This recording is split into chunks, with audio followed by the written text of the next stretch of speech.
Hello, everyone. My name is Emily Carter, and this is the story of how I used industrial-grade superglue to end my 25-year marriage. The firefighters had to use a specialized solvent and a whole lot of force to get him unstuck from his 20-something-year-old secretary. It wasn't pretty, but then again, neither was his betrayal. Where are you watching from today? Let me know in the comments below. And don't forget to hit that subscribe button, because you're not going to want to miss a single second of this. The silence in our New York City penthouse was the first thing that started to feel wrong. It wasn't a peaceful silence. It was the heavy, sterile quiet of a museum after hours. Our home, perched high above Central Park, had become a gallery of a life I no longer recognized. Every piece of minimalist furniture I had once lovingly chosen, every piece of abstract art Mark had insisted on buying, felt like an exhibit of our success, curated for an audience that wasn't us. For 25 years, I had been the chief curator of the Carter family image. I had given up my burgeoning interior design career at Mark's insistence, trading my own ambitions for the supporting role of the brilliant financier's elegant wife. It was a role I played to perfection, hosting his clients, managing our homes, and ensuring his world ran with the frictionless ease he demanded. I was, in his own words, his greatest asset.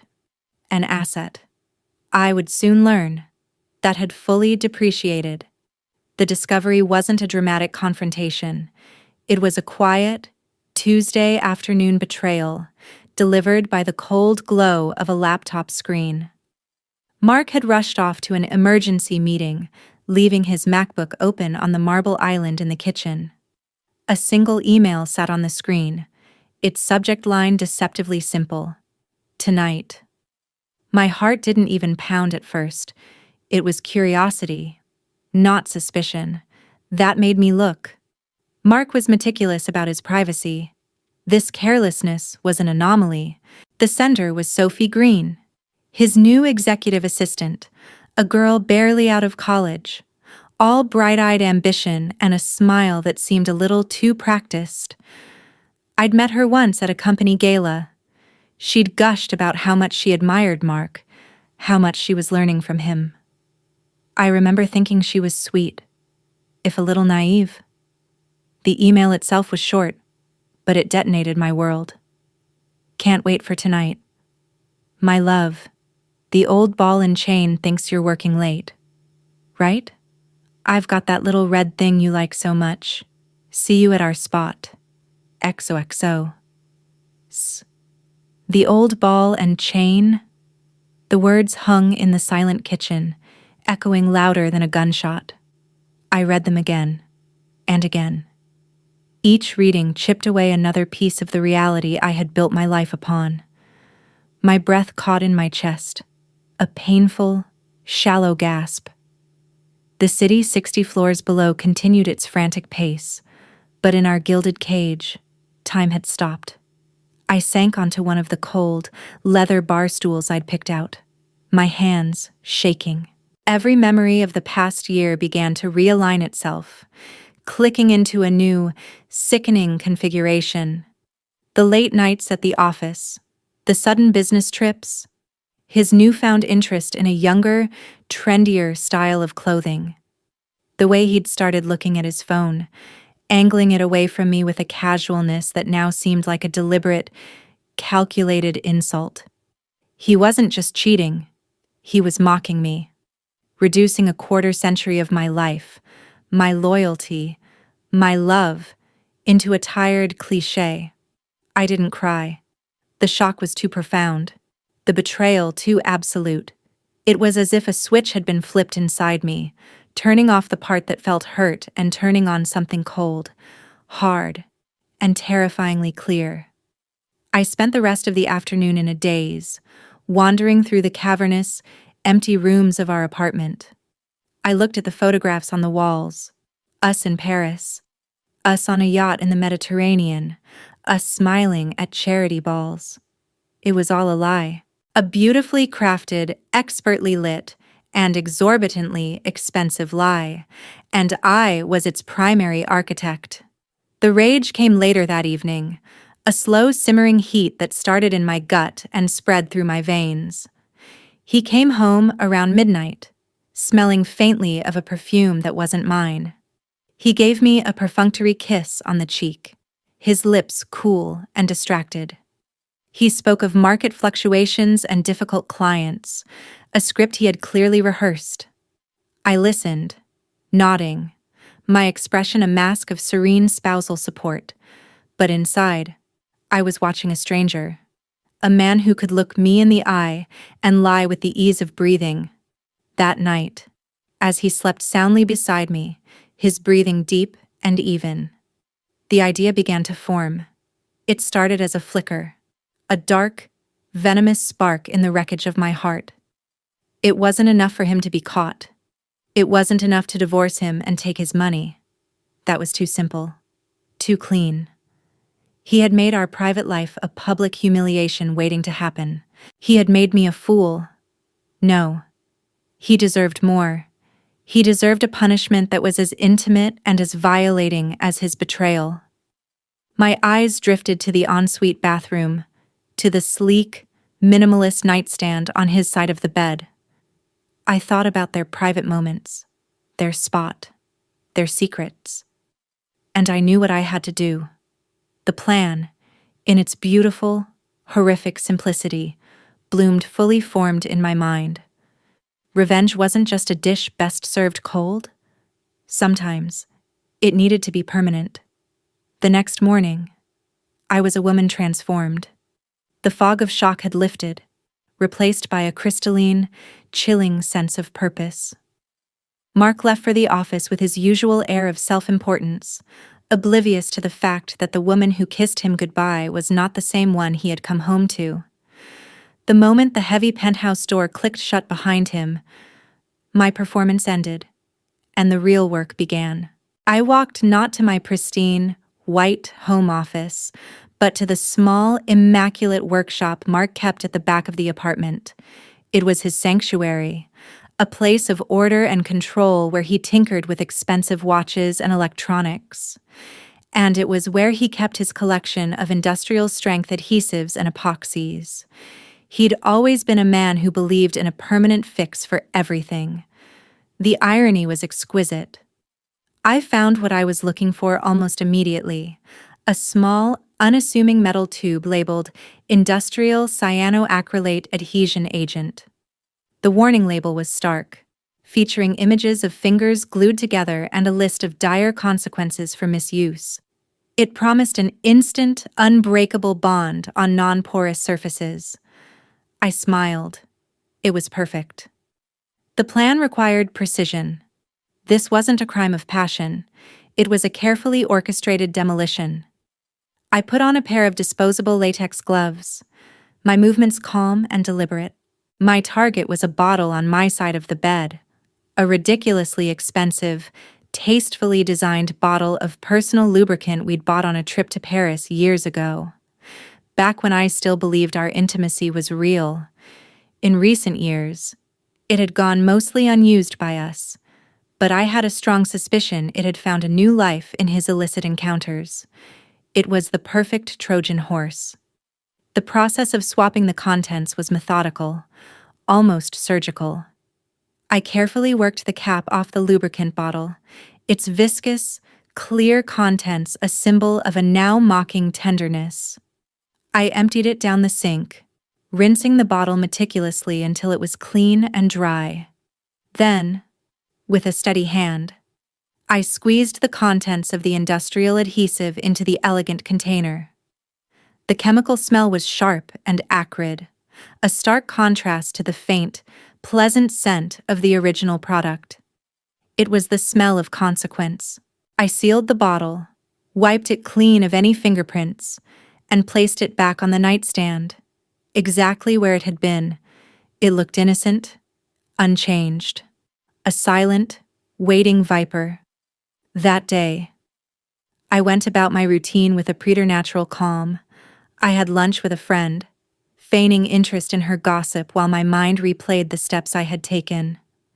I was no longer just Emily Carter, the financier's wife. I was a strategist, an executioner. I felt a surge of power I hadn't felt in decades. Not since I had run my own design firm. Mark had slowly eroded that person, sanding down my edges until I fit neatly into his world. Now, the edges were back, and they were razor sharp. When Mark came home that evening, I played my part to perfection. I asked about his day. I made him his favorite cocktail. I even feigned a headache, telling him I was going to turn in early. "Don't wait up for me," I said, my voice soft and wifely. "You look like you've had a long day. You should relax." He gave me a grateful smile, the smile of a man who thought he had gotten away with it all. The condescension in his eyes was palpable. He thought I was weak, oblivious. He had no idea he was a fly walking into the most intricate web he could imagine.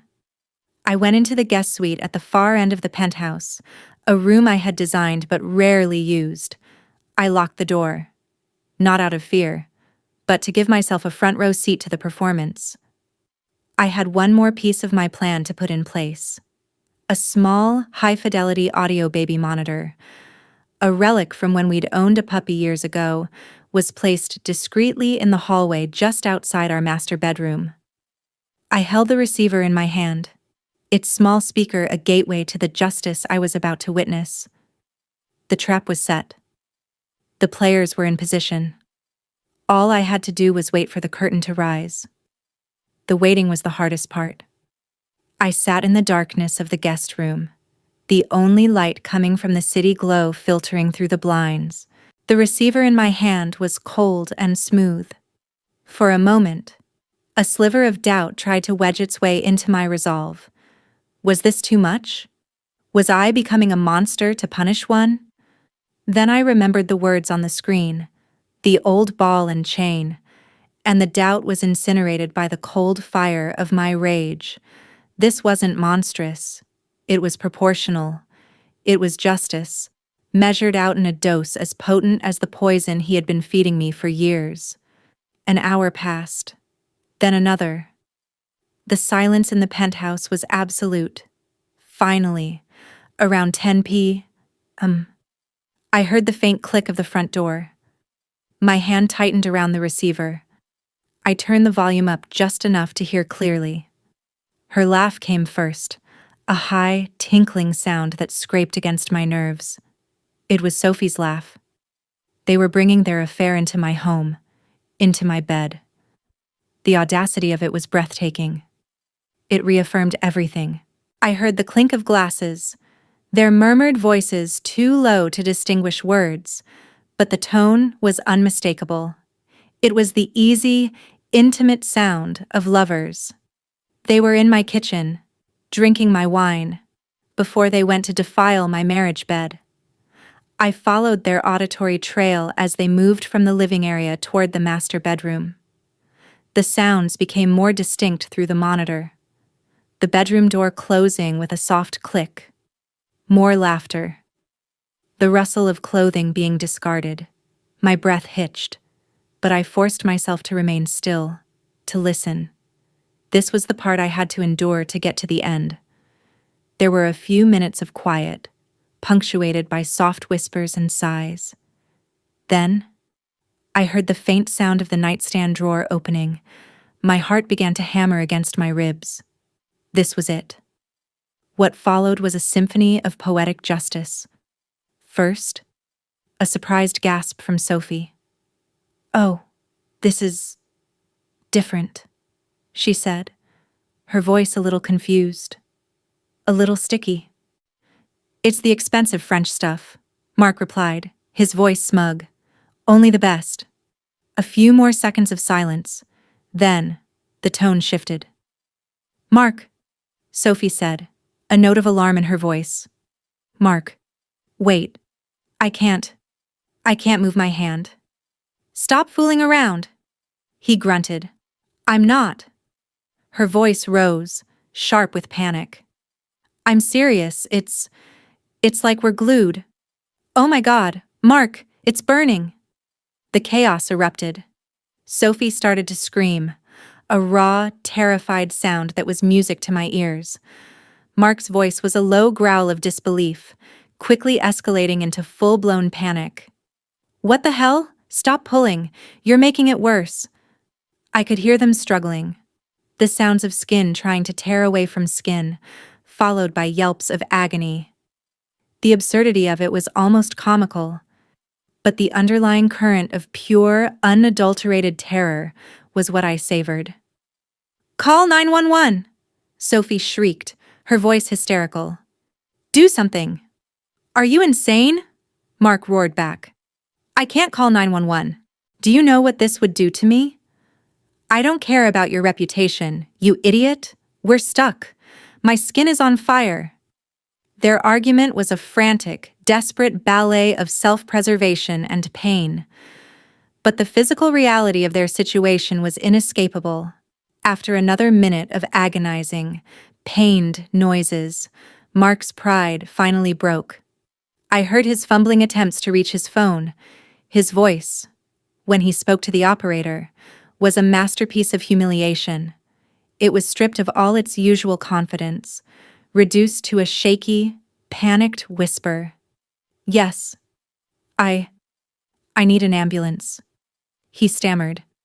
"There's been an accident." The operator's calm, professional voice drifted through the receiver. "Sir, what is the nature of the emergency?" There was a long pause. I could almost feel his shame radiating through the airwaves. We're stuck," he finally mumbled. The words choked with defeat. My partner and I, we're stuck together." The operator, to her credit, maintained her composure. "Sir, can you explain what you mean by stuck?" "It was lubricant," he said, his voice cracking. "But something's wrong with it. It's like glue." I leaned back in the chair, a slow, triumphant smile spreading across my face in the darkness. The trap had not only sprung, it had snapped shut with a satisfying, final thud. His empire was built on an image of power and control, and in a single, desperate phone call, that image had just begun to crumble into dust. I gave them 20 minutes. 20 minutes for their panic to ferment into pure terror, for the reality of their predicament to fully sink in. I listened as they alternated between whispered, furious accusations and pathetic, pain-filled moans. Then, I heard the distant but unmistakable sound of sirens growing closer, climbing the 60 floors to our doorstep. It was showtime. I calmly left the guest suite, smoothing my silk blouse and running a hand through my hair.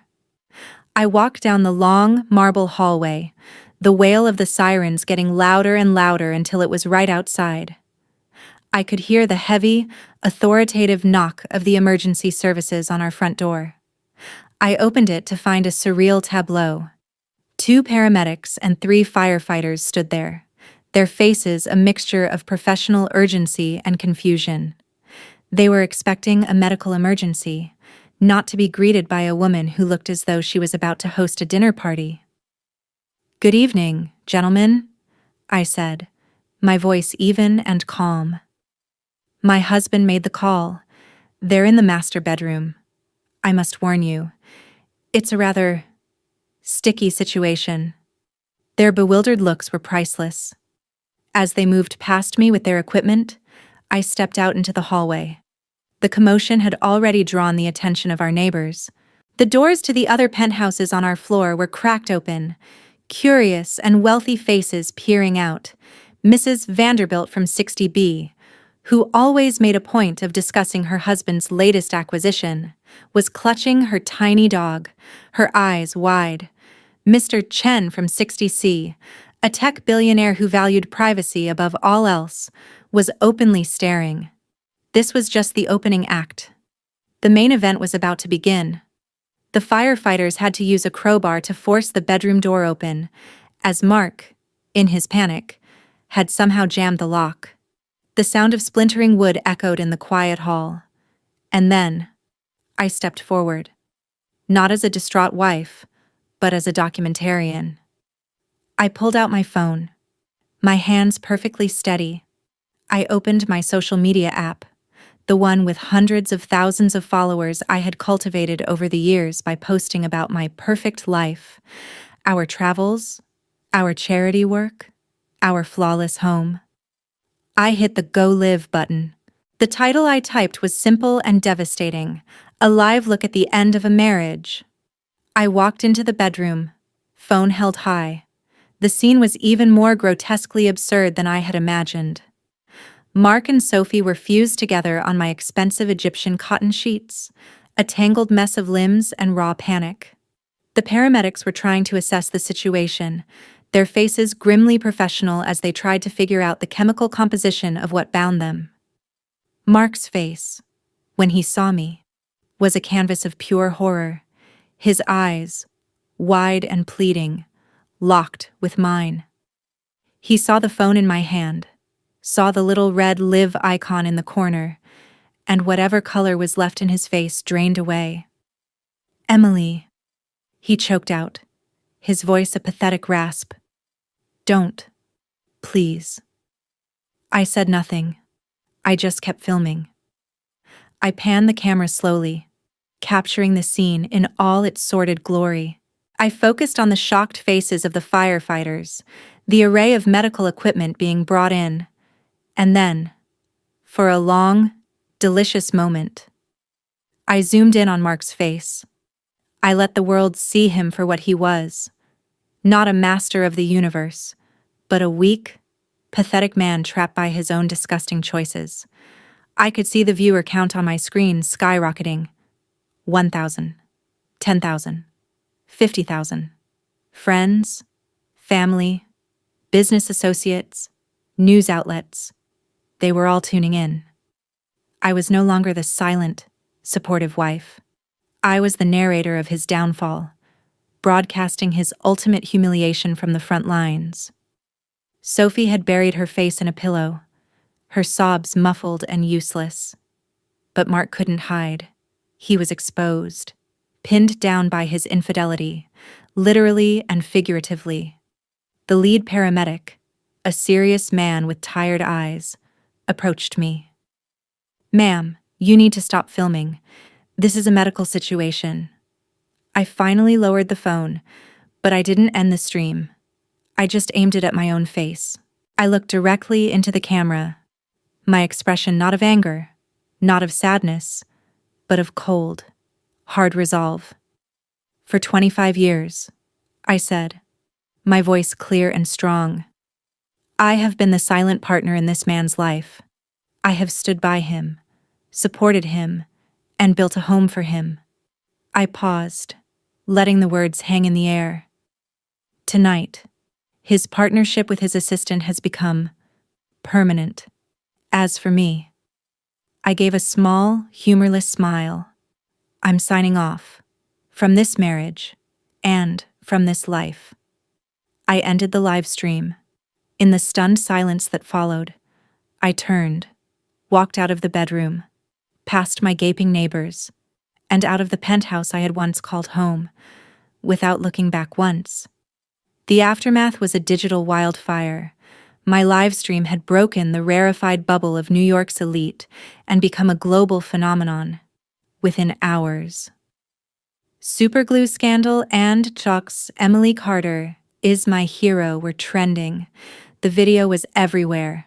News outlets, talk shows, internet forums, they all dissected the footage.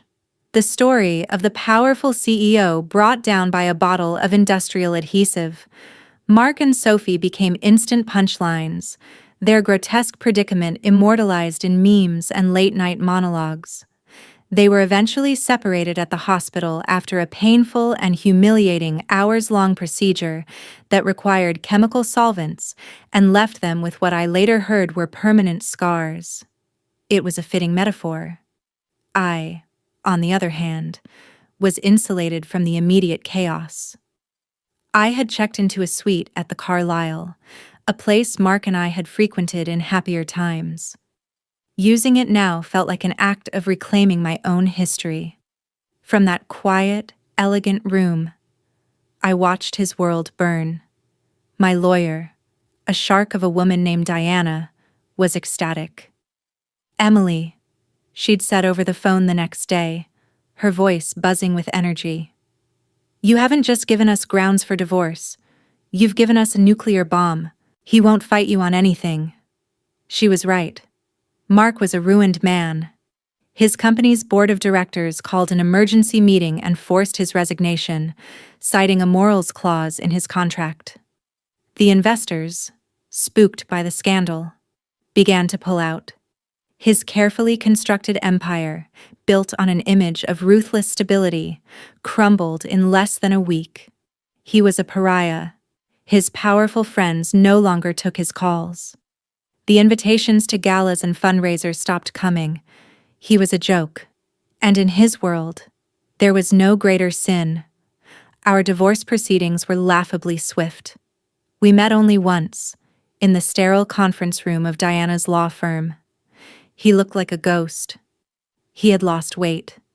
His expensive suit hung off his frame, and the arrogance in his eyes had been replaced by a hollow, haunted look. He wouldn't meet my gaze. He just sat there, staring at the polished mahogany table, and agreed to everything. The 50-50 split of our assets, which was mandated by law, felt like a 100% victory for me. I was taking half of a fortune he could no longer rebuild. I walked away with my freedom, my dignity, and enough money to live 10 lives over. He was left with his infamy, his scars, and the ruins of a life he had torched with his own 2 hands. Sophie Green simply vanished. I heard through the grapevine that she had quit her job, deleted her social media, and moved back to whatever small town she had come from, branded forever as the other woman in the internet's most humiliating cheating scandal. She was a casualty of a war she had naively enlisted in, a footnote in the story of Mark's spectacular self-destruction. I never went back to the penthouse. I had my assistant pack my personal belongings, my clothes, my books, my real art. The pieces I had chosen before Mark's taste had overshadowed mine. I instructed the real estate agent to sell everything else with the apartment. I wanted no trace of that gilded cage in my new life. I bought a brownstone in the West Village, a place with a garden and rooms filled with warm, natural light. I started my own interior design firm again, and clients, intrigued by my story and impressed by my portfolio, flocked to me. I was no longer an asset. I was the entire company. The work was fulfilling, a reclamation of the person I had been before Mark. The silence in my new home was different. It wasn't the heavy, sterile silence of a museum. It was the peaceful, promising silence of a blank canvas. Sometimes, late at night, I sit in my garden with a glass of wine, the sounds of the city a comforting murmur around me. The rage is gone now, replaced by a profound and lasting peace. I don't regret what I did. Perhaps a more graceful woman would have walked away quietly, head held high, but my grace had been spent over 25 years of quiet compromises and swallowed disappointments. His betrayal wasn't quiet, and my response couldn't be either. He built our life as a public spectacle, so it was only fitting that it ended as one. My story became a strange sort of cautionary tale, but also, for some, a beacon. Women, strangers from all over the world, still write to me. They tell me their own stories of betrayal, of feeling invisible, of being reduced to a cliché. They tell me that watching my live stream gave them the courage to leave, to fight, to reclaim their own lives. My act of revenge, born of deep personal pain, had an unintended public consequence. It empowered others. And that, I think, is the most profound justice of all. The true victory wasn't watching him fall. It was realizing I had the strength to push him, and more importantly, the strength to walk away from the wreckage and build something beautiful and new, just for myself. Have you ever been pushed to a point where you did something completely out of character? What does true justice look like to you? Let me know your thoughts in the comments below.